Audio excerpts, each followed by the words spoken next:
Welcome to the Drama Dialogues, Life and Relationships Unravelled. I'm Jenny and I'm here to empower you on an exhilarating journey. Together we'll navigate the twists and turns of everyday dramas with practical tips and engaging stories so you can have a powerful day every day. Get ready to embrace healthier relationships, effective communication and personal growth. Join me as we unravel the mysteries of life's dramas and share a few laughs along the way. Get ready to ditch the chaos and embrace the magic. This is the Drama Dialogues.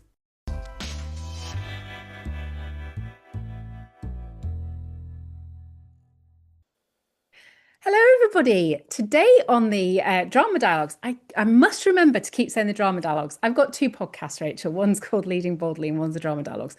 And sometimes I forget which one I'm on, but pink means Drama Dialogues.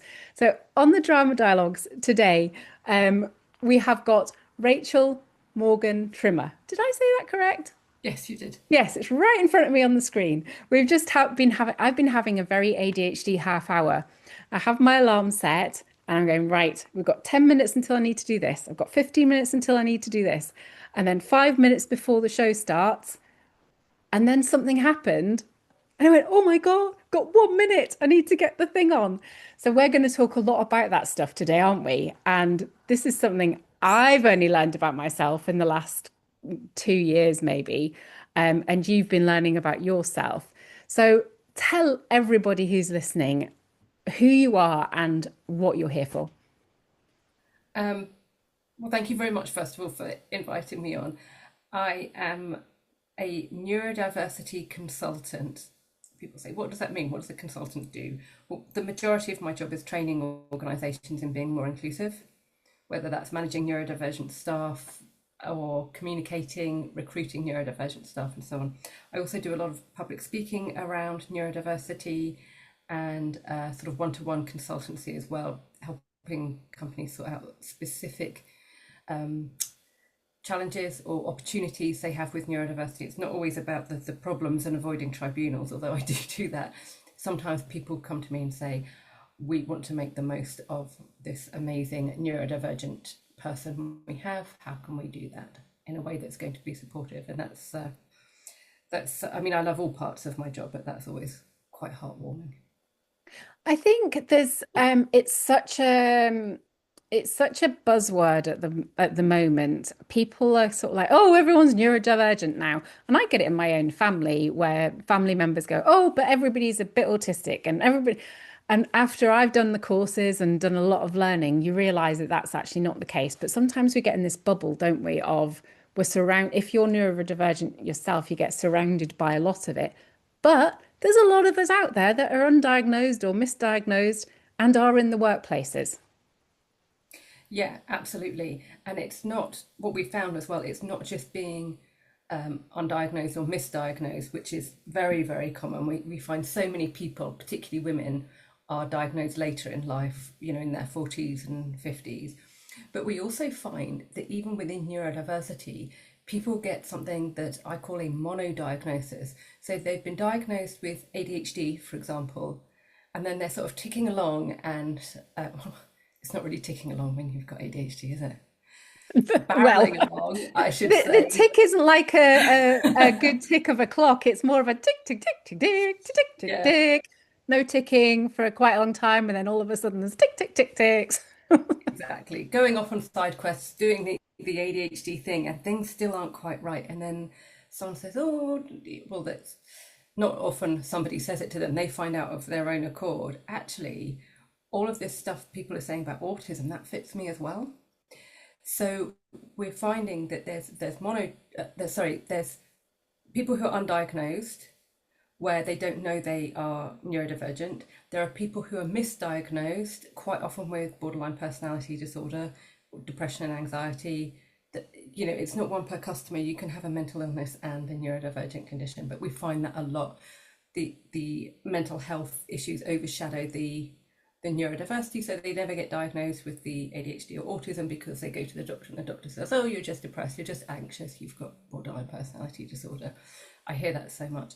And then you've got this third group of people where you have you've been diagnosed with one thing, but actually you have two. So you have a monodiagnosis where you should have a dual diagnosis or even multiple diagnoses. Mm. Some people have dyslexia too, dyscalculia, dyspraxia, Tourette's, physical disabilities, physical health conditions, migraines, and things that are part and parcel of our lives, like menopause, which is, I'm not quite sure how you describe that. It is, I mean, for a lot of us, it does feel like a medical condition, and it certainly is. It has a significant impact.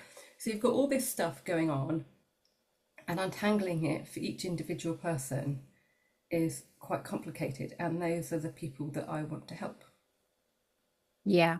So tell me about your journey into learning about neurodivergent because we I was listening to a video that you have on your website, and you were talking about how you felt you've been very judgmental over the years, and it really resonated with me. Absolutely 100%. I was like, oh yeah, that was me. Where we live our lives and we look at others and we go, oh, well, they could parent better, or they could do this better, or why aren't they doing this, or why aren't they doing that?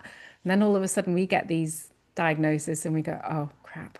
So, so tell us about your journey into this wonderful world.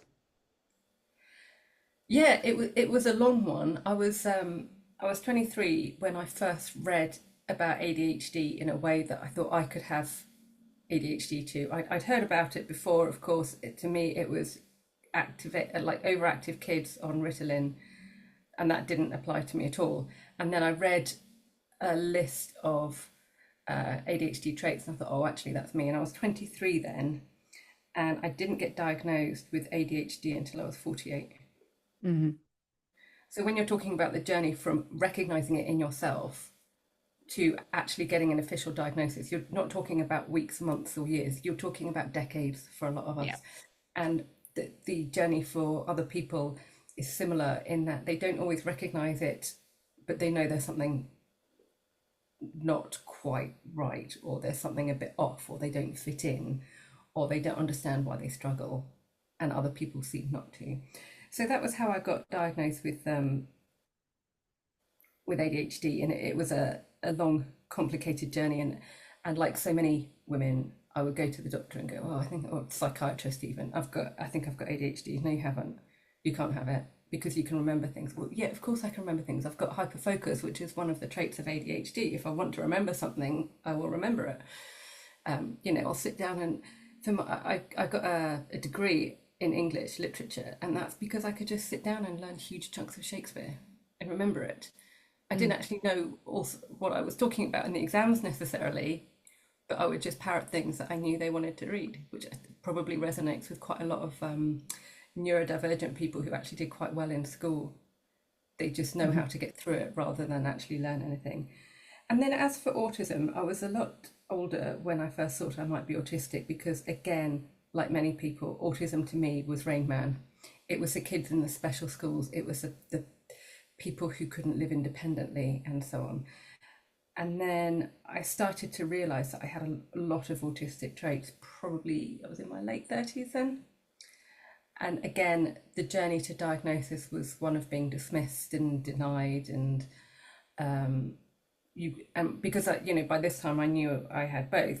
I tried to get a dual diagnosis, which was not possible. You have to do one then the other, and all of this. And then I got referred actually by a therapist on the NHS. So I had the autism diagnosis on the NHS via a therapist, which is a little bit unusual.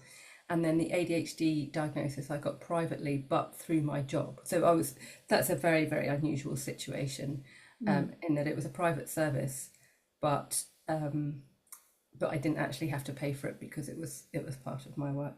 But it was, I don't say this to put people off, because if you want an official diagnosis, then it's absolutely something you deserve and that you should have.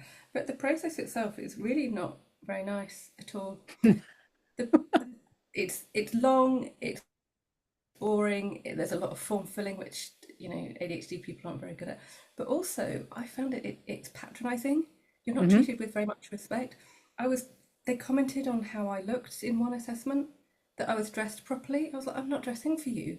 this was a private service as well. I think if you're paying for a service, you have every right to turn up how you want. I'm not having people comment on how I look. That people have been rude, people have been disrespectful. I've been treated like a child for my autism one, and I think other people who've had an official diagnosis will recognise this. For the autism diagnosis, you have to do stuff. It's a bit like being a performing monkey, although I felt more like a frog under a microscope. I had to read a children's book and say what was going on, and it's And did it just, have frogs in it by any chance? if it had frogs in it, it would have been a better experience, to be honest. There were no frogs, and it was just, you think, why are we doing this? And then with both of the assessments, I got a list of everything that was wrong with me, so that was nice. So with the autism, for example, it said I missed opportunities to ask questions, for example, because we're having a conversation. I was thinking, while we're having a conversation, it's supposed to be my assessment. I don't want to talk about geocaching. But I didn't realise that was part of the assessment, and I didn't ask questions because I wanted her to stop talking, which to me is a perfectly natural response. But it was framed as, this is something that's wrong with you. And in my ADHD diagnosis, which I now use, I printed the whole thing out, and I use it as a visual aid in one of my talks to sort of wave it around and show the highlighted bits. It had the word struggle in 18 times. Mhm. And my first thought was, why have you not got a thesaurus? And my second thought was, where's the stuff I'm good at? Because I mentioned it in the assessment, because by the time I got assessed for both of these, I'd started my job as a neurodiversity consultant. So I knew about neurodiversity. I knew about the strengths as well as the challenges. There was nothing. It made me sound like I just am a walking shambles, which is not It's true. interest. No Yeah, it's neurodivergent interesting you person is. say that Anyway. because my 17-year-old, she's now 19, when she got her diagnosis, we paid privately because she was in the black hole of diagnosis. She was not 16, so she wasn't in the child bracket, and she was not 18, so she wasn't in the adult bracket. So we paid for her diagnosis, and her assessor was brilliant. He was really lovely, but he has to follow strict guidelines. And when she got the report and I read it to her, she was like, "Oh, it's like a big character assassination." And it did feel like a character assassination. Whereas my younger daughter just got hers. We waited for 3 years for hers, and she just got it a couple of months ago. And when they delivered the diagnosis, they delivered it on the day. I think they realized within about 3 minutes of her being in the room. Um, they said, this isn't about the things you can't do. This is about the things that you're really strong at, which is noticing lots of detail and having these sorts of conversations and she picks up on so many things that other people never pick up on. So they were very much strength focused. But I know that when we see the actual report, which we haven't had yet, it will be full of all the deficits because that's just the way they do it. So I think they're better at verbally saying this is the positive things about your diagnosis, because the private one did that too. But on the paper they give you, it's all about the deficits. And it's just a really, as you say, it's an interesting and sometimes harrowing process. What what drove you to want the diagnosis, given that you kind of knew that you're probably ADHD, you're probably autistic? At what point did you go, I need an actual diagnosis for this? It was partly for my job because I thought I would have more credibility if I was formally diagnosed. So that was a main driver for me.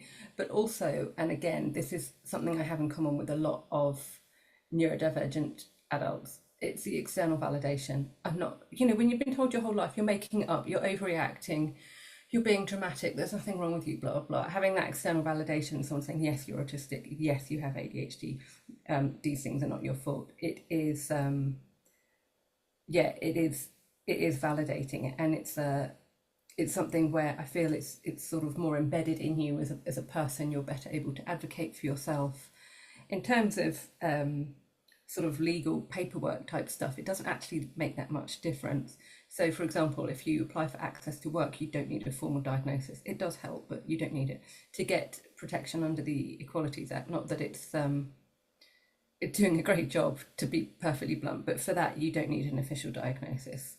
To get an access card, I believe you do though. An access card allows you for it allows you to, I'm trying to phrase this correctly because the normal way of saying it's special special treatment or They whatever. put in reasonable adjustments when you go to certain places, don't they? Yeah, it's not a. I hate the term reasonable adjustments. Who decides? Like who does? It's just like, why can't you welcome people in?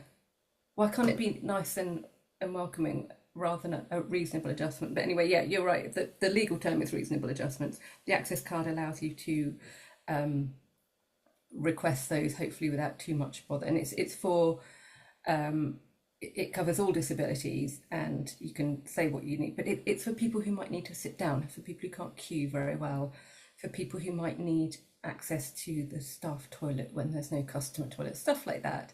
But yes, you do need a diagnosis for that. They're quite gatekeepery. I mean, I understand that they need to be, but it's frustrating. I would like to touch on the point as well that even though I was only diagnosed respectively 2 and 4 years ago, there are some changes happening with those reports now and being more positive, because I supported a number of other people, mostly kids, through their diagnoses as well. And if you find the right sort of people and you say, what you want and what you expect, you can get a much more positive assessment. But they're quite rare, and you do have to. I mean, I can do it because it's my job, and I know a lot of people. But for normal people, normal people who don't work in neurodiversity, it can be a challenge to find what we call affirming care or assessments. Neuroaffirming means supporting neurodivergent people as they are, not framing it as a deficit, not framing it as something that's wrong with you or that you struggle with all the time. It's much more of a neutral approach. Mm. Yeah. I mean, my assessment for ADHD was nice. Like we had a good chat basically, and it was sort of an interesting process again because the doctors were very much, why do you need a diagnosis? A bit like yourself, actually. You've got to this age and you've had kids and you've been reasonably successful. And I said, look, every single day is a challenge. Like every single day is hard.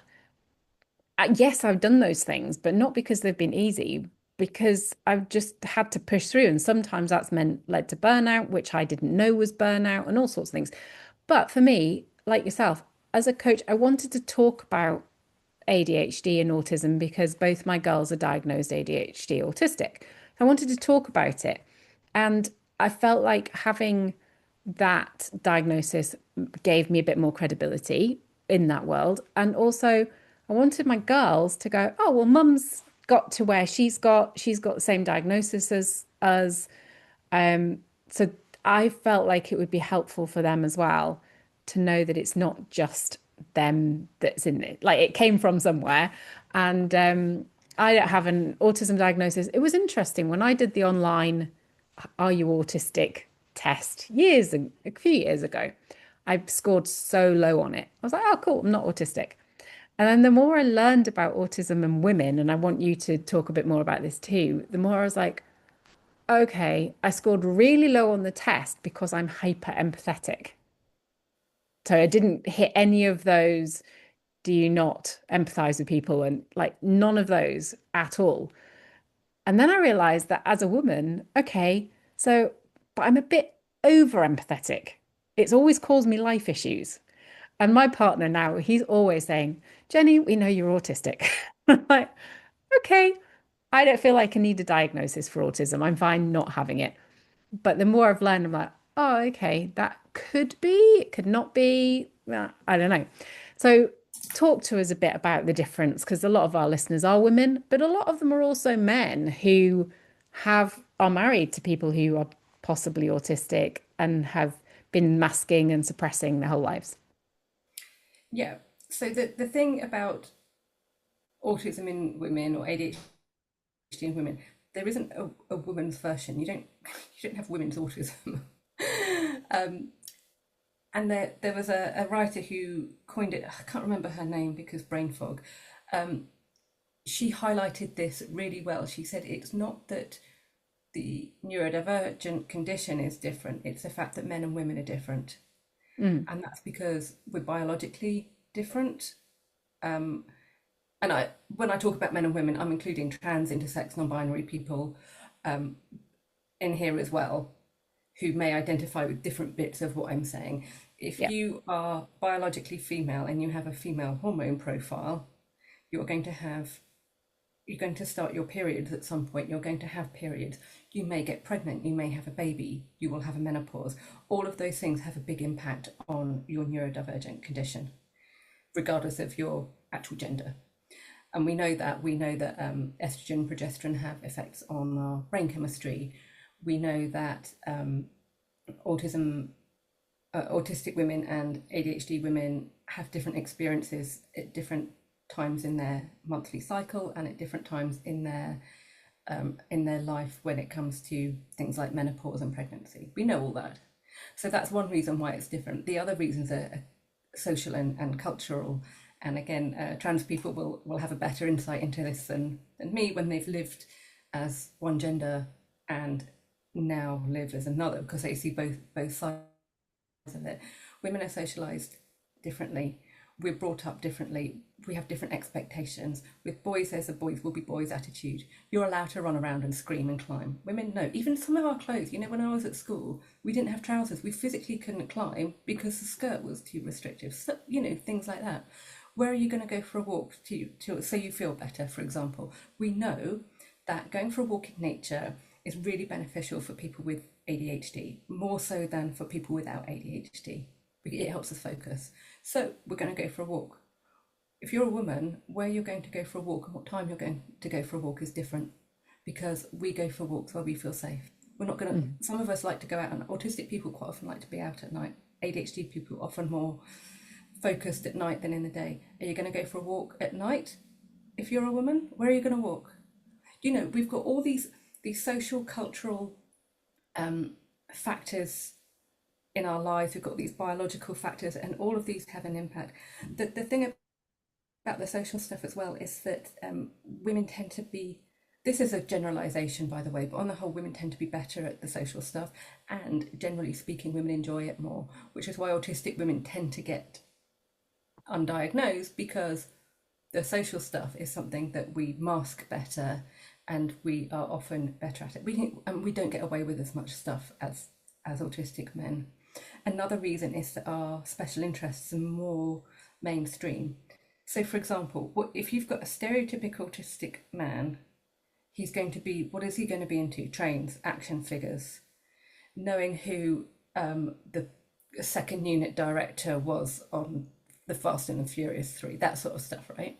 But what if you're a woman who's autistic? What's your special interest? It's going to be knitting, very detail oriented. Knitting's not unusual. Mine's cooking. I thought I can't be autistic because I don't have a special interest. And I still do. I cook all the time. I own over 200 cookbooks. I can tell you lots of things about food and foreign food and the social history of food. But again, that's quite a normal thing to do. Everybody eats, lots of people can cook. But for autistic women, the extent of your special interest and how you feel about it is different. So those are some of the differences between ADHD and autism in men and women. And you said men listen to this as well. And I think one thing that's really important, it's not just about supporting the women in your lives, which is brilliant, and thank you for doing that. It's also the fact that this male bias in the diagnostic, because the diagnostic criteria are based on men and boys, which is why women tend not to get diagnosed as much. The bias in the medical model of neurodiversity, diagnostics, treatment, presentations, and so on, it harms men as well. Because if you're a man and you've got ADHD or autism and you don't present like a stereotypical man, you're not going to get diagnosed either. If your interests are mainstream football, for example, I know autistic people into football, very normal for a man. But if you're autistic, that's going to go, that interest is going to go much deeper, but you might not get picked up as autistic because you're not presenting in the way people expect an autistic man to present. And I know a number of autistic men who were late diagnosed because they're not presenting how they're in air quotes supposed to. And the same with ADHD. If their hyperactivity isn't obvious, if they behave themselves, if they're not chucking stuff around or lodging it, as we say, they're not diagnosed. So it's a problem for everybody. I think this bias this gender bias and this, Mm. yeah. Yeah, I agree. I do think it's a problem. And I think there are a lot of autistic men who present more like everybody expects now with the new knowledge women present. And they've been doing all the squashing and the masking and all the stuff for all the years in the same way as women have. It's just, as you say, picked up really differently and handled very differently, and social norms are very different. I was interested. I've asked this question before on the podcast, and I'm just interested in your take because again, I saw a video that where you mentioned it, where we were talking about the LGBTQAI plus statistics for autistic people. I'm very proud that I managed to say all of those letters in the correct order, and I did a good job. I practiced it the last time I spoke about it on the podcast. And the statistics are pretty high for autism and LGBTQAI plus. That's right, yeah. What's your thoughts around that? Well, we know that to be the case. It's actually quite a strong correlation. Chris Bonello of Autistic Not Weird surveyed 11,000 autistic adults and found only a third were straight, which is a Yeah. surprisingly low number. It's the biggest group because of sexual orientation, presentation, etc. But it's not very high. It's not as the queer people are very much a huge part of the autistic community. And when I say queer, I'm talking about LGBTQIA plus, pansexual, trans, non-binary, gay, and so on. I think it's really interesting, and I Mm. think one of the interesting parts is no one really knows why, because some people have said that it's because autistic people don't conform, which is true. So they're less likely to be bound by gender norms and more likely to be out if they're gay and so on, which is possible. But I personally don't think it accounts for that amount of queerness in the community, because obviously it's not something you choose, regardless of your orientation or your gender identity. You choose how to express it, but the rest of it's not a choice. I just think it's really interesting. And I think as well, one thing I've noticed that's not really talked about, even amongst straight autistic people, we tend to be less concerned with gender norms. So I'm straight and cis, but I find I have a lot more male friends than most of my neurotypical female friends, Yeah. which I think is quite interesting. And one thing I really, really enjoy about being autistic and the relationships I build with other autistic people is that it takes a lot of the noise out of potential friendships, because I've had autistic men contact me online and say, "Can we meet up?" And it's just a friendship thing, and other people would not maybe see it as that.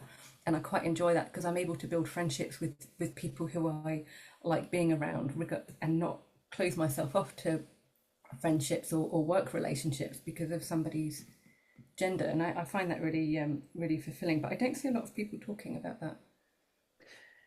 Yeah, I mean, my daughters, again, very much find it easier to build friendships with males. One daughter is very much straight, cis, and the other daughter says, "Oh, I just like who I like." There's no kind of label attached to it. She just goes, "Well, I like that person, so I like that person."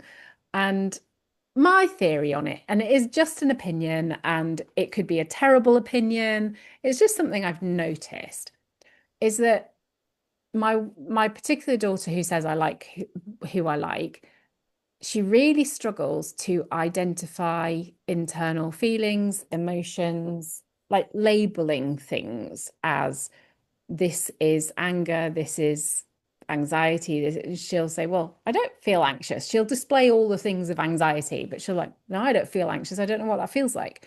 And I think potentially a lot of people don't know what being a man or a woman feels like.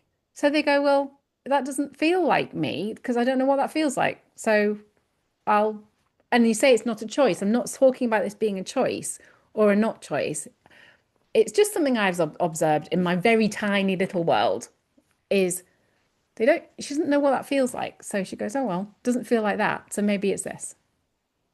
That's a really interesting insight, I think, and I like how you've um, observed what's around you to kind of come up with that. I try not to talk too much about the LGBTQIA stuff because I'm not gay, and I feel like there are plenty of queer people in the autistic community who know a lot more, who can talk about this more with more authority and obviously more experience. But I think what you've observed is interesting, and especially to me because I also have alexithymia, where I have difficulty identifying, processing, and naming what I feel. Very common in autistic people.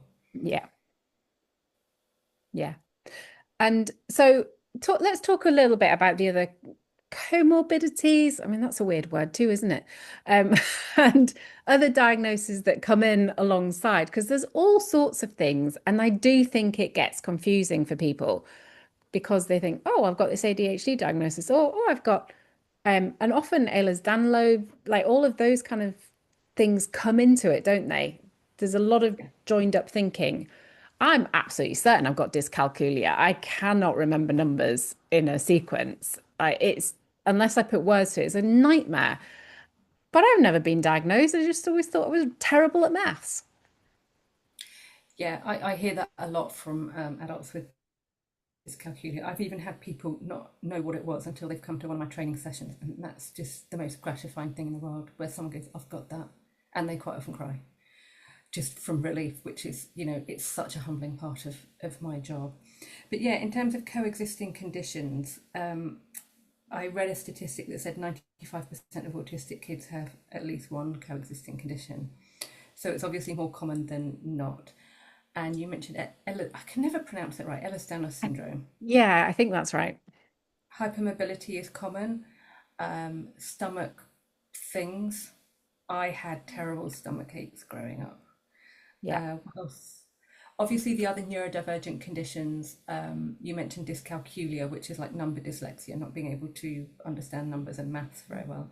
Dyslexia can occur, dyspraxia, which is also known as neurodevelopmental coordination disorder. I'm mildly dyspraxic. It took me a long time to learn my left and right, and I still struggle with reading an analog clock. Lots of different things. Tourette's is quite common with autism as well, and something called POTS. Again, I can't remember what it stands for. Postural orthostatic tachycardia syndrome, which my daughter has, and it's Thank you. horrendous. I'm sorry to hear that. Yeah, I've heard that quite a lot with autism. Um, Various other things, and of course, as I mentioned, mental health. The overlap with autism and ADHD and mental health is huge. Of course, there's autism and ADHD existing together as well. So some people are just plain autistic, some are plain ADHD. Those of us with both ADHD and autism are known as AUDHD. So it's a combined condition. And there's now an awareness day for AUDHD, which is on the 9th of September. Oh, is it? Oh, okay. That's good to know. I founded it. Oh, awesome. Well Yeah, done. So how do thanks. you find, oh, this, I love this. How do you found a day? You just decide on a day.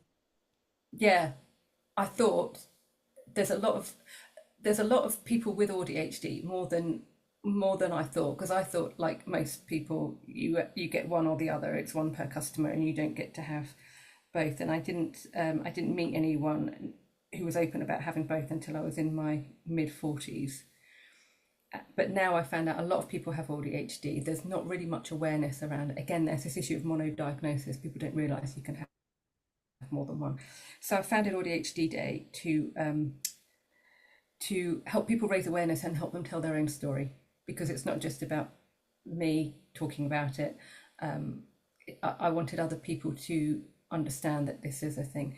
It wasn't until 2019 that the European, like, diagnostic Bible of mental health type things actually acknowledged that you could have ADHD and autism together. And for the American one, the Diagnostic and Statistical Manual, which is like the guidebook of mental they call it mental disorders.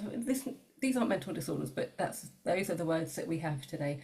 They didn't say you could have both ADHD and autism until 2013. So it's still relatively new, and I think Yeah. it's really important that people understand this. I think people deserve to know who they are and what they're about. And if that means having 10 labels, if you choose to label yourself, then that's absolutely fine. That's who you are. And that's, you know, the path to more understanding. And if one of those labels is something that can be treated, like depression or anxiety or another mental health disorder, like addiction or overeating or an eating disorder, very common with neurodivergent Mhm. people, then we should have that label so we can go and get some treatment and encourage others to get treatment for those conditions that are making them unhappy or having a negative impact on their life. Let's face it, we've all got labels anyway. You've got the weird, quiet girl in the corner, you've got the disruptive one, you've got the awkward one, you've got, we've all got labels. Most of them are very unhelpful. These are helpful labels that give us some. So my daughter called me a couple of months ago and she went, Mum, I am so glad that I have the diagnosis because if I didn't, I would think I was going mad. And her diagnosis was based on her sister really like going for it.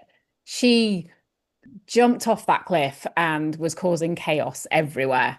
So the school were not very happy because she was just causing chaos. And my eldest never done that. She'd always been very quiet. So I did a lot of research and went, oh, okay. So one's presenting like this, but actually, my eldest was presenting in a completely different way. So we had her diagnosis to rule out, or what I said to them was, I want to rule out autism or ADHD or rule it in or whatever. So we don't just treat her for anxiety or depression or all these kind of mental health issues if it stems from something else. So if it stems from being autistic, we need to look at the environment, we need to look at strategies, we need to look at how we can help with that. Whereas if you just give some tablets, that's not going to stop the autism part of things. So it was for me like she may or may not be autistic and ADHD, but if she is, let's know that so that we don't just treat anxiety and depression, which is what's happened to most women of our generation. I mean, I was diagnosed ADHD at 46, almost 47, so exactly the same time frame as you, really. And for years, there's been periods of your life where I always say I spent 40 years of my life feeling anxious, and it wasn't anxiety; it was stemming from ADHD and possibly autism. So I think having the root label helps you then deal with the other stuff.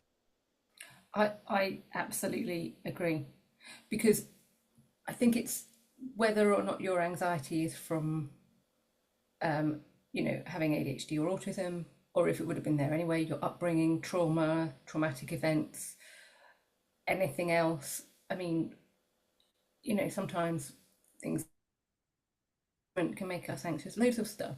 But I think the more information you have, the better you can treat it because lots of us have anxiety, but those of us who have ADHD might like to know that being understimulated can make us anxious and that the normal strategies calm down are not going to work always because if you try and have everything calm then you get anxious because there's nothing to like do or your mind to hook onto, so it's going to make up a problem. And even things like medication, obviously there's no medication for autism. Like you said, there is medication for anxiety. If you haven't got an ADHD diagnosis, are you going to be aware that that anti-anxiety medication can make your anxiety worse?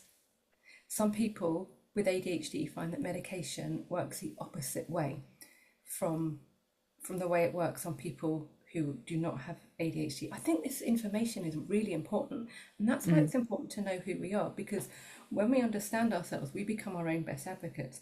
Our doctors know lots of things about medicine and all the conditions and all of this stuff. They go to medical school, they have years of experience, they know all the medication, they know loads of stuff, but they don't know you. And you are the expert on yourself. And the more you understand yourself, the better you can advocate for yourself. And it's not like steaming into the GP after doing your research on Google. It's just saying that I tried this medication, it made me feel like this, and I need some help with like tracking and identifying my emotions because I'm not very good at it, for example. And So it's what would working you together with them. Sorry, Karen. Yeah, so what would you say to somebody listening today who has all these thoughts, the same thoughts that we've had? Oh, that strikes a chord. Oh, that looks familiar. Um, what would you say to them is a good step to make? Um, in terms of learning to understand themselves better, do you mean? Yeah, let's go with that. Okay. Well, I think um, the more information you can acquire about these conditions, if it's something that resonates, the better. Being mindful that in a recent study, I think 90% of information on TikTok about ADHD was inaccurate. So getting your information from reliable sources is very useful. Books are great.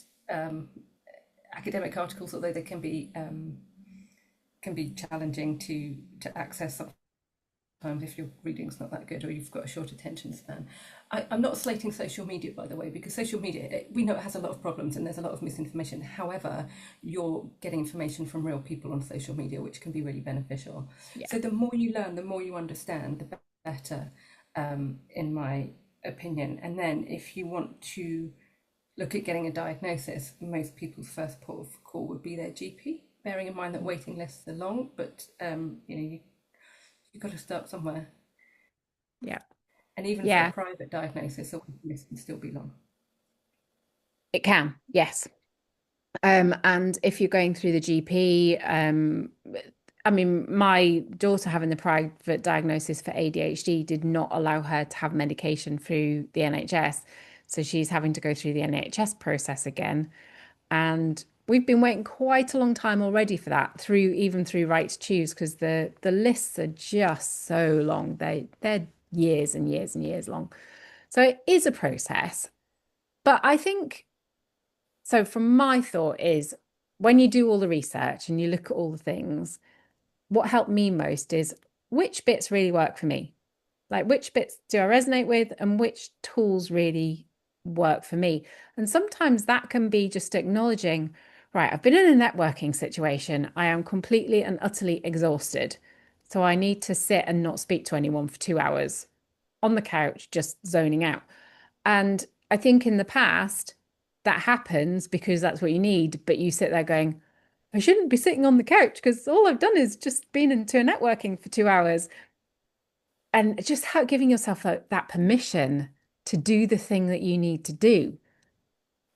Yeah, I think that's really, really powerful and so important because you mentioned at the start of this about being judgmental. And I think for those of us who have experience in being judgmental and unkind and lacking compassion, we're our own worst victims. We beat ourselves up all the time. I should be being productive. I shouldn't be doing this. I should be doing something else. I'm lazy. I'm stupid. I'm weird. I shouldn't have done these things. But then if we consider that actually what we're doing is looking after ourselves, and actually it's part of being productive. Rest is a huge part of productivity. Even machines need downtime, and we're not machines. And if we want to be productive, to do the things that we want to do, then we do need that rest. And it might look like lying on the sofa, but it might look like going out for a walk or doing some exercise or doing some kind of activity, because sometimes we need that bit of stimulation while we rest in order to kind of keep our mind going, to keep us occupied, to feel good about ourselves. And I just think that's so important what you said about it, about that understanding ourselves and being kind to ourselves. Mm. Yeah. And kindness is a big thing for you. What does being kind to yourself, like we've pretty much put it in a nutshell, but what for you has been kind to yourself in this whole process? I I'm going to be completely honest with you here and say it's something I really struggle with. I spent my most of my life being unkind to myself, and learning that self-compassion is still something that is very much a process for me. Um, I think one of the things that's been quite transformational recently is to go to the gym, because I enjoy going to the gym. I particularly enjoy swimming. Lots of autistic people like water for some reason. Um, and it feels so self-indulgent to go because I enjoy it. Before, because I'm overweight, and I would go to the gym to lose weight, and that made it like a thing I had to do, and my brain would resist it because it was like a chore. Since reframing that, going to the gym because it's something I enjoy, it's still difficult because it feels self-indulgent. But I'm now recognizing that I'm going to the gym for my productivity, for my self-care, so I can look after my family better, because I'm less anxious and angry. And lots of menopausal women are angry, and running is one of the best ways to dissipate some of that.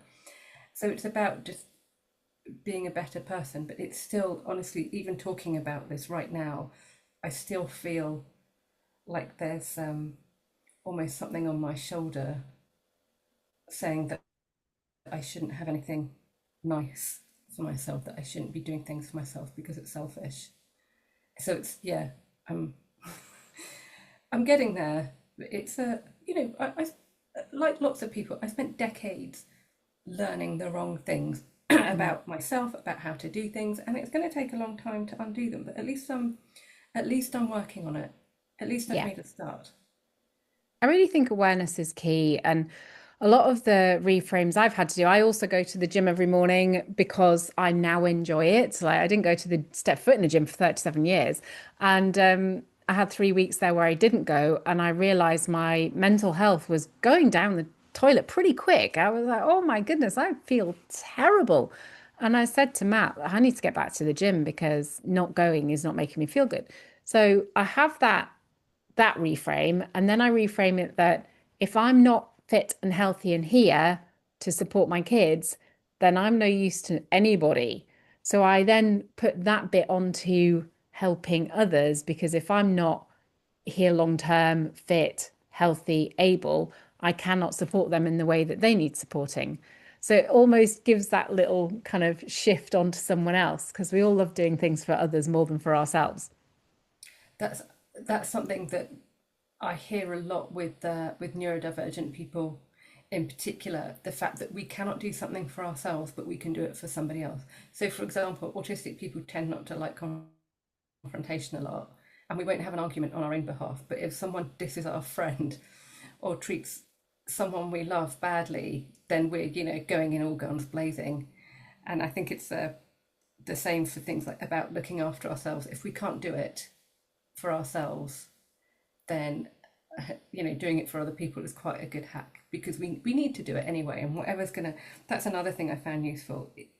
Whatever's gonna get us there, even if it's weird, even if it's not the best way of doing it, or it's not the most healthy way of thinking about it, if we're doing it, I think that's the most important thing. And by doing it, I mean looking after ourselves, advocating for ourselves, taking care of ourselves.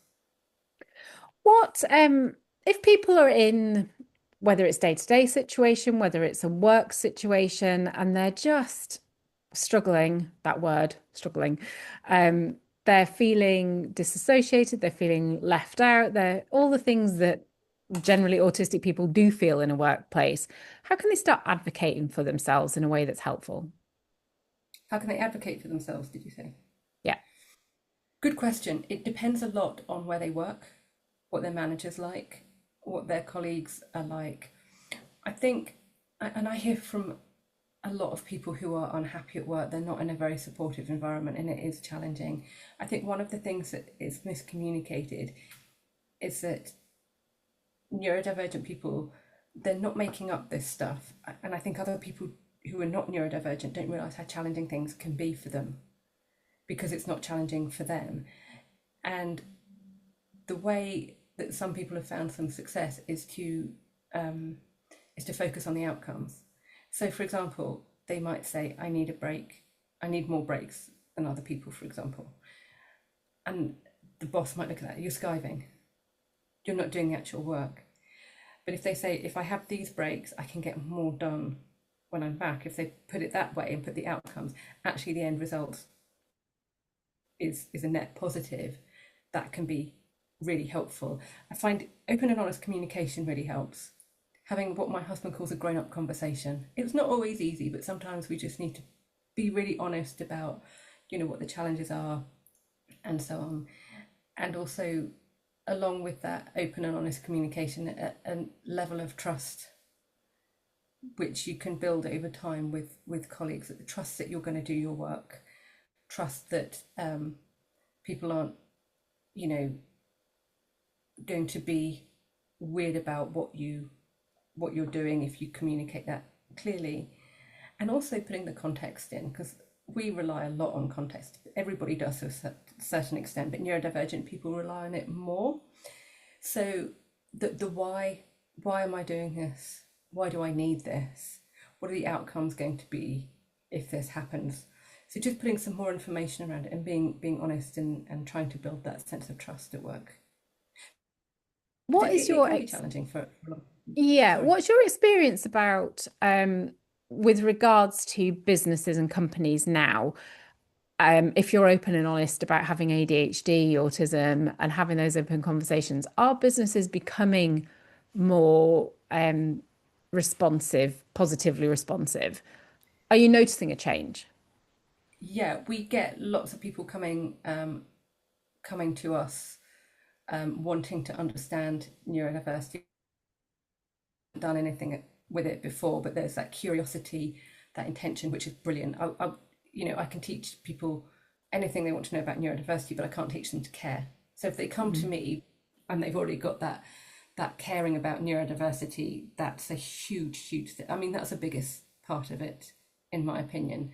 Um, so yeah, we're finding that companies are starting to get on board with it. They're starting to recognise the benefits, because of course neurodivergent people are the only skills-based marginalised group. So you do things for neurodivergent people, everybody benefits. You have a big ripple effect there. It's a win-win situation. It doesn't cost very much, and the benefits of being inclusive. We know, for whatever statistic you look at, it's always a positive with any type of inclusion, particularly neurodiversity. Your staff retention rates are better, absenteeism goes down, perception of leaders is better. Like anything you can think of, profit, income, all of that, you find much better outcomes when you are inclusive, particularly with neurodivergent people. So I think that's something that people are waking up to. Obviously, my clients are a self-selecting group. I don't deal with people very much who are not interested in neurodiversity, and um, I find it quite disappointing when they're not, because we're not just talking about including um, their staff. We're talking about their clients. So when I'm a client of or a customer of another organisation, I say, "Oh, this is challenging for me," and I get most of the time I get tumbleweed, to be honest. People just don't care. And some of the time I get people being defensive. And you think, but we're 20% of the population. Why do you not want to be inclusive? Why aren't you welcoming us? Why do you not want us? Can you deal, you're doing marketing and things, so why aren't you including all the population instead of just a subset of it? I just find it quite odd. And to be honest, I find it disappointing when people tell me that neurodiversity is not on their agenda, because that's like saying we basically saying we don't care about you or people like you. And I understand there's fear around it. That's something we can work with. If people are scared of neurodiversity, fine, I can deal with that. We can confront that, talk openly and honestly about what you're scared of. Normally it's going to cost lots of money or it's going to snowball, and we can look at those fears and you know reassure people that those things don't happen, because we know they don't happen from the other work that we've done and that other people have done. So the fear is fine, but the kind of disinterest is just, I just can't be bothered with that. Yeah, yeah, absolutely. And it's not, to me, it's not even the disinterest, it's the shrugging it off or trying to hide from it or pretending it doesn't exist. It's all those things, isn't it, that create a barrier to not just the neurodivergent community, but also to them as a business. Um, Yeah. Yeah, my daughter had a terrible time when she told her first employers that she was autistic. They behaved so badly, and it just means I won't use that business. I go, Yeah. it's a local business. I'm not using it anymore. And her her traits and her capabilities in there, if they'd kept her on, would have really helped their business. And her new job now, she does all sorts of things that nobody would ever believe she would do. She presents to 40 people, and when she was the girl in the corner that never said anything. And she's created all these, she's learning all these skills. And because she's in a nurturing business environment, they've allowed her to progress and enhance. And it's been really amazing for her to see the difference between the two things. Yeah, it's fascinating to see, when people are given those opportunities. I mean, one of the reasons I started my own business when I was 30 is because I felt so restricted by the workplaces that I was in. They wouldn't let me do the stuff that I knew that I was good at. And I find it really, again, you're using your sample set of one to demonstrate something that I see over and over again. And I've heard so many stories that are similar where, people they don't stay in a job, that they're not appreciated, they're not supported, and it doesn't take a lot. We're not talking loads of time or money in supporting neurodivergent people. It's No, so easy. But you also find, and then the other company where they go, they benefit so much from them. And of course, part of it is that neurodivergent staff understand neurodivergent clients, which is a really, really valuable trait. So it's lovely to hear that. And also, I think another point is that neurotypical people benefit from neurodivergent inclusion. And we've seen that before. There is a strong ripple effect. And as an example, when we've put quiet rooms in, when I've worked on conferences, so we need a quiet room because lots of neurodivergent people like that. The people using it are all neurotypical. Not all of them. There's a lot of neurotypical people using it. And I audited one. I stood outside the door. You can tell I'm autistic. I stood outside the door with a clipboard, and everyone who came out, I said, "Are you normal?" And they were, because you can't ask them in the room because it's a quiet room. They come out, I go, "Are you normal?" And they go, "Yes." So I say, "Why are you in the quiet room?" "I really need it. I just need it a few minutes." And so we found with that one example that the feature that we put in for neurodivergent people was benefiting neurotypical people. And you see that in almost every, what you've referred to as reasonable adjustments for neurodivergent people. Flexible working, lots of people benefit from that.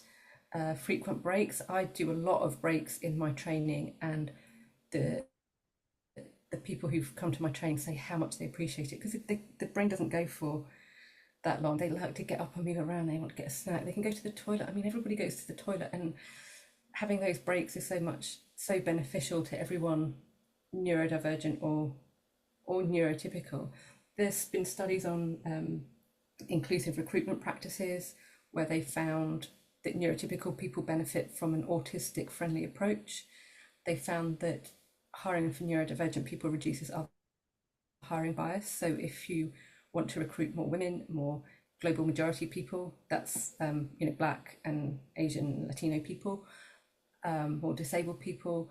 If you recruit for neurodivergent people, you will get more diversity across the board because of the process, because it attracts more people, because it's better for everyone. I could talk about this all day. I'm so passionate about it. yeah, me too. I just love the fact that you do neurodivergent inclusion isn't just about neurodivergent people. Everybody benefits.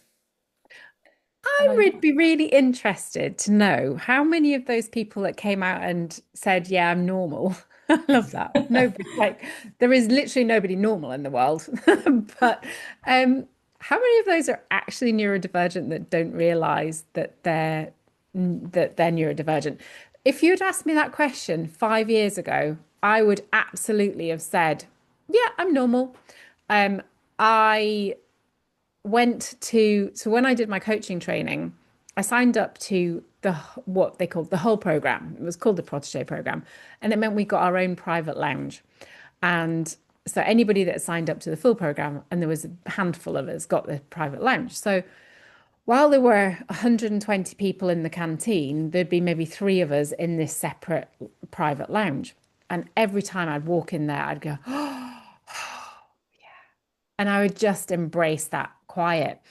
And after 3 or 4 course set weekends, I was like, oh my goodness, I thought I was an extrovert, but I'm really not an extrovert. I'm an introvert. I I needed that downtime. And then of course, 2, 3 years after that, I get diagnosed with ADHD.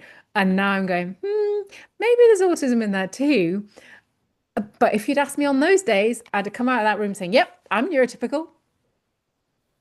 Yeah, to be fair, I didn't at this conference. I did know quite a lot of the people, and I've got a fairly good idea about who is neurotypical and who is not. But I think that is interesting. It goes back to that question of who isn't diagnosed, who thinks they're normal, but is actually quite a special person. Yeah, I think there's so many. Over the next 10 years, it is the statistics are going to go up and up and up. And you are going to have people saying it's to do with all sorts of things that are nothing to do with anything other than I've had 2 kids. My mum and dad had 2 kids. They're going to possibly have kids. It makes sense that the population is going to rise because as soon as we're having more children, it goes down the generations. Yeah, absolutely. And I think when I talk about normal people and neurodivergent people, sometimes a lot of normal people don't like me using the word, but the opposite of normal is extraordinary. Or I use the term special, not in in the sense of special needs, but special people. And I think we have extraordinary people across neurodiversity, and I mean everybody. Neurotypical people are also extraordinary, and I see that in my work. The sort of people who want to be inclusive, who have these great ideas about inclusion, they are the most extraordinary of neurotypical people. And I really like that we're able to kind of recognize these strengths in neurodivergent people in particular, because we're the ones who've been stigmatized, we're the ones who've been marginalized. And we used to say, the opposite of normal, especially at school, was something bad, abnormal, or what an old relative of mine used to call educationally subnormal. That was the term that they used for certain sorts of people, which is really bad. But now I think we're recognizing that the opposite of normal can also be extraordinary. Yeah. And I meet extraordinary people every day. That is a great message for us to end on, apart from my last question, which I know you've been pondering quite a lot. Is there anything else you want the audience to know before I get to there? I think we've covered a lot, really. I think I would like to leave them with the advice to have faith in themselves. They know who they are. Yeah. Labels or not, Yeah, exactly. embrace the labels. Okay, so the big question is, if you could go back to one day in your life and live it exactly as it was, what day would you choose? I both hate and love this question because it's a great question, but it's so hard to answer, especially because when people say to me, do you have any regrets? Would you change anything? I always say no. And then when you ask me that, is there any day that I wouldn't change? Well, actually.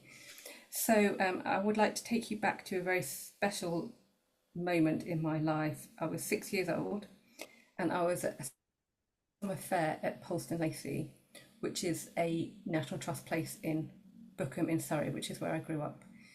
And we were outside, and my sister she was part of the country dancing team because she was a taller girl. Her job was to sit on the bottom of the maypole so it didn't tip over the mobile maypole. She'd done her bit, and then it was a lovely warm summer's evening, and these ladies started dancing, and they had these big skirts that sort of fanned out, and they were twirling around in these fanning out skirts, and it was just a warm night, and nothing was going pear-shaped because my childhood wasn't the easiest, to be honest. And that is the moment that I wouldn't change because I hark back to that. It's the last time that I remember things being unproblematic, which is sad because I've had mental illness my whole life since I was 6, because I remember the changes when I was 6 years old when I started struggling with things, and that was when I remember it being uncomplicated and not being sad. having said that, there are other moments that have been great, especially since having my kids, who were the biggest joy in my life. They've been great, but I don't want to end on a bad note. It was a great moment then when I was 6, but I have had many, many moments since having kids, many joyful moments, special days, lovely times, just going out and mucking around and having fun, and them teaching me how to have fun again and how to be happy. And the nice thing is, there are far too many to pick out just one. Yeah, and that's great. Some of the moments that people have chosen have been some of the saddest moments of their lives, actually, or they've been because of the saddest moments that have happened after that time. So it's not unusual for people to choose something that just happens before some of the most traumatic periods of life, because those are the frozen moments, aren't they, where we go, oh, if we can just go back to that day and then the things that didn't happen afterwards didn't happen, then things could be very different. It's an interesting way. That whole conversation just there led on to a whole other host of questions I could ask you. I'm like, oh, we need more conversation now. I meant to ask you about frozen lasagna. Yeah. What did you want to ask me about frozen lasagna? Did you had a video about frozen lasagna? Yeah. Yes. Yes, I did. So I did a talk about it was about autism in women, actually, based on a paper that I wrote for a academic journal. And the point was, I brought my frozen lasagna to it. It was my second one because I ate the first one because I've got no impulse control. And I bought some ice cream, and I offered people frozen lasagna, and then I offered people ice cream. So you have two frozen items. One has to be heated till piping hot, so you don't get that annoying frozen bit in the middle, and the other you want served frozen. And I pretended that that asking for these to be different was a big pain, and that they were being difficult and they were being picky. And the point I was trying to make was that it's perfectly natural, obviously, to want your lasagna hot and your ice cream cold. And neurodivergent people are following a similar set of rules. And you might not be able to see that. You might say, why can't you have the things the same? Because there are very specific rules. Frozen lasagna is disgusting, melted ice cream is a waste of time. It's perfectly logical, and it's good for us to be able to have the things that we want that make us feel good, that are nutritious. And neurodivergent people, even if you don't understand why they're asking for something, I think it's good to trust that there is as good a reason for wanting what they're asking for as you have a good enough reason for not wanting to eat a frozen lasagna or melted ice cream. It's a great analogy. Like, we love an analogy. It's a brilliant analogy. It was funny when you brought out the lasagna because I love lasagna. It's my favorite food. It's right up there on the list. And but my kids, they love spaghetti bolognese and they love macaroni cheese. But if you put them together and make them into a lasagna, no way are they eating that. So it was funny Yeah, for me makes when you perfect used the sense. lasagna. Did you understand that too? Oh yeah, totally. Yeah, it's a whole different text. The lasagna sheets are like squares, aren't they? I commented on something recently about how I won't eat square pizza because it reminds me of school. Just a corner, yeah, just grinds my gears. But again, it's one of those rules, and I think the important thing is we can't always articulate it why it's wrong, but we know that it's wrong. Yeah. We know it's uncomfortable. And I really was interested as well in the fact that you are a real foodie. You love cooking, and a lot of the autistic community really struggle with food and disordered eating. And do you think that's partly why you got so interested in food, so that you can do your own food management? Yeah, I had ARFID growing up, like a lot of autistic kids, avoidant restrictive food intake disorder, ate a very beige diet, didn't like a lot of things, didn't drink fizzy drinks because they hurt, stuff like that. I started cooking when I was 24, and the reason I started cooking is because I wanted to make the food taste the way I liked it. And then I just got totally into it and obsessed. And I cook all the time now. I've recently given up ultra processed foods. I cook everything from scratch. And one of the things that people find interesting is that 2 years ago, I started making everyone their individual Christmas dinner. So I don't do roast anymore. People place their order like it's a restaurant, and I make four, because my family, my immediate family is 4 people. I have 2 kids and a husband, and I'll make everyone what they want for Christmas dinner, because I think people should have their favourite food for Christmas dinner, and I love making it. It's so much fun. And it's, We've, do you know what though? Less work than a roast. People are amazing, and it's much cheaper. yeah, we started embracing very similar actually just in the last 2 years, just with the greater realization of actually there's no point in making somebody eat a full roast turkey dinner when actually they would rather have smiley faces. Or we get the potato, I mean, it is processed potatoes in the letters, and then I can spell out Merry Christmas for them, and they can have some peas and some corn, and That's they're very really cute. happy with, and pigs and blankets, they like those. Yeah. And they're very happy with that. That's really cute. And touching on that processed food thing, and I'm not judging anyone, because everyone needs to make their own thing. And I've eaten a lot of processed food. For autistic people, processed food or ultra processed foods an important part of their diet, because it's the same every time. Yeah, And that's yeah, really important. And it's much better for you to be able to eat what you need, rather than trying to force yourself into eating something that's going to make you feel ill or make you feel rubbish. Or even, do you know what? Some people even can't keep it down, the yeah. foods that they can't eat, and then you're not getting the benefit anyway. So yeah, having what you need, and what your brain needs as well, what your heart needs as well as your stomach, because having those comfort foods, especially for those of us who have had a lot of challenges, who have difficult lives, having your letters, if that makes you happy, go ahead and have your letters. I'm just thinking about it now. I feel like I want some letters now. It's so comforting. Yeah. It's really cool. And sometimes on Christmas morning, when all the letters are not there to create the whole word, I've got to make some stuff up. I've got to be creative. Yeah, yeah, I go, oh, there's not enough of that letter. So I can use this letter and this letter. We stick it together. yeah. It's brilliant. I'm going to email you a photo of that Christmas dinner, Rachel, after this, so you I can would see love it. that. That sounds Um, brilliant. how can people contact you if they want to know more about, maybe pass your name on to their workplace if they're struggling? How can people contact you? And we'll put it in the show notes too. If you want to contact me about work stuff, training, consultancy, speaking, my website is askfirebird.com.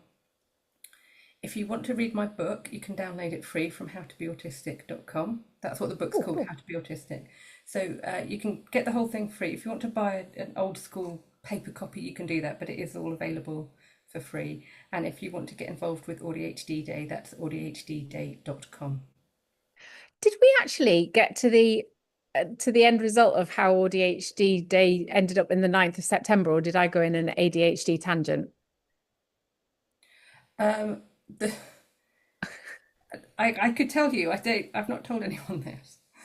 Oh, It was going to be, we decided on it. I've been thinking about it for a while. We decided on it earlier in the year, and we were going to do it in June, but then my cousin said he was coming to visit, so we moved it. So the reason it's on the 9th of September is because some Canadian dude decided to have his holiday at that point with his wife and kid. So you can blame him for that. But we just, oh, yeah, I love it. we had to pick a day that wasn't in neurodiversity celebration week. It couldn't clash with that. It couldn't clash with ADHD month or autism awareness month. ADHD month's October. Autism month is April. So we wanted it to be outside those things. I got the date muddled as well. I put it on the 10th of September, and then someone said, oh, that's World Suicide Awareness Day. It needs to be on a different day. So we went for the 9th of September, just for convenience around the other neurodiversity things, and my cousin. Brilliant. I love that story. How very ADHD. Yeah. No, that's great. Right. Well, thank you very much for your time. It's been really interesting. I know that there is a lot of my audience who are really interested in neurodiversity and what being neurodivergent means and how they can help themselves. So it's been a really interesting conversation. And I'm sure we will stay in touch too. It's been really nice to meet you. Yeah, thank you so much for inviting me. It's been a lot of fun today. I really appreciate it. You're really welcome. So, as I always say to my listeners, remember to have a powerful day, whatever having a powerful day means to you. And for that, that is different for everybody. But remember that your labels are your labels and you get to choose them.